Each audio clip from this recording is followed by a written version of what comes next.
Well,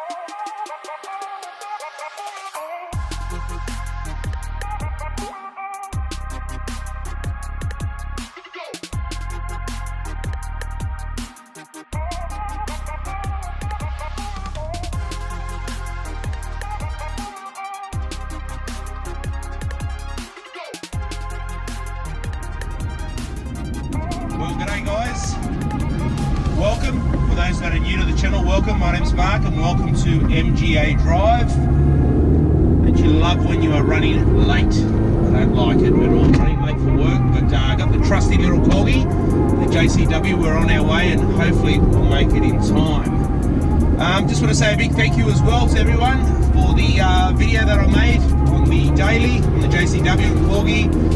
Much appreciated for all the comments and all the thumbs up. But last time we spoke, I did mention that I wanted to get my hands on the internals, on the interior. So I managed to do that last week. I headed down to my dad's house and had my brother there, Frank. Gave me a hand as well too. He's got a bit of a passion and a bit of a love for detail in his background. So I've got to say it was a bit of a tedious, long day. I'm not a big fan of cleaning in the interiors, all the little sort of hard places to get to. But in the end, we managed to get there with a lot of perseverance, a lot of time. So I want to say thanks to my brother and thanks to my dad for giving me a hand. It did take pretty much all day.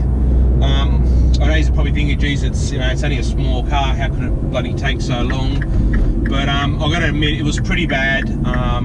At one stage we thought on maybe taking out the two front seats.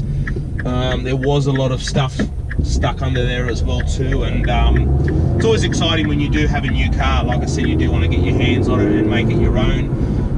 And just to make sure that you've sort of gone over it and given a bit of a once over. So yeah, so look, it was quite dirty inside. There was cat hair on the carpets. I'm pretty sure you guys know what it's like when hair gets stuck on carpets. It's quite hard, quite tedious to get out. So the vacuum just didn't cut it. So my brother, with his experience, had to sort of a bit of perseverance, get into it. With a nice sort of sturdy brush and the vacuum cleaner running at the same time, and just sort of keep consistent, sort of brushing at the same time and vacuuming. And I've got to say, you done an awesome job. In the end, he ended up getting it all out. The back boot was pretty bad as well too. That was probably the worst out of everything for the cat hair. But like I did say, he managed to pretty much get rid of all the cat hair as well too. The seats, the leather, they were quite dry. That needed a what did I end up using? I ended up using like a Mother's solution over the leather as well too. So that was quite dry. There is a little bit of cracking on my driver's seat as soon as you sort of get in. That's probably normal from a bit of wear and tear every time you sort of slide your legs across. But so far it's looking pretty good. Like I said, we went over the front seats, the back seats. A good wipe down with warm soapy water as well too, and then the Mother's solution over it as well, the leather protector. So pretty happy with that. They came up pretty nice as well. The dash was the same, a bit of a nice once over, but that pretty much everything came up pretty nice. There wasn't any sort of major scratches, anything on the door trims. If there was, that pretty much polished out. I did use a Mcquires, like a plastic, not a swirl remover, but more of a rejuvenator on the door trim. So that came up pretty nice as well.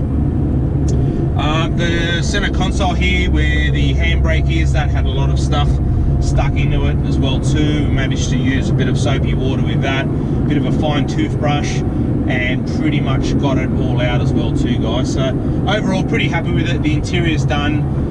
Like I said, we pretty much wasted the whole day on the internals. I really wanted to sort of get on the outside and maybe run the buff over a bit of a clay bar, but we ran out of time. So that's going to be something for next time. I will need a garage for that, so I'll probably head back to Dad's, considering I still don't have a carport or a garage. We're still in the middle of sorting that out for the renovations. But one thing we did notice, I forgot to mention as well too, sort of from being in the back and the front of the car, every time we're sliding the seat forward, when it came time for me to move the car, I had a warning light come on the dash, and it had to do with the airbag. So I thought maybe I had, or I probably did touch something under the seat for the airbag light.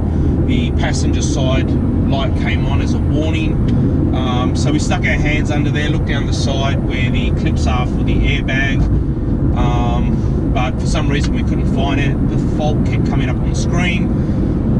We even tried to disconnect the battery, which that didn't do anything. I thought it might have reset it. So yeah, when I do take it down to Ray's, we'll get Ray to put it on the scanner, the mechanics, see if we can clear that code, hopefully. But I was doing a bit of searching online, and they reckon it's a common thing for the 2010 JCWs for the airbag light to come on, or the Cooper S or all Minis. Let us know, guys, if anyone has had that issue, what to do. Is it a fault just with Mini? Is this something that's going to keep reoccurring? It is quite annoying, but it's sort of like every time you start the car, the light does stay on there. But all is good. Pretty happy with it. I will run the B-roll for you guys now. I did a little bit of a video for you. So I didn't plan on doing a video on the detail in the internals. I know there are a lot of videos out there on detailing, and everyone sort of has their own way, and I didn't want to bore you with that. But I ended up doing a video on what we had done. It was done through my iPhone. I didn't bring the big Sony, so my apologies there. But I'll run the B-roll anyway, and let's roll it.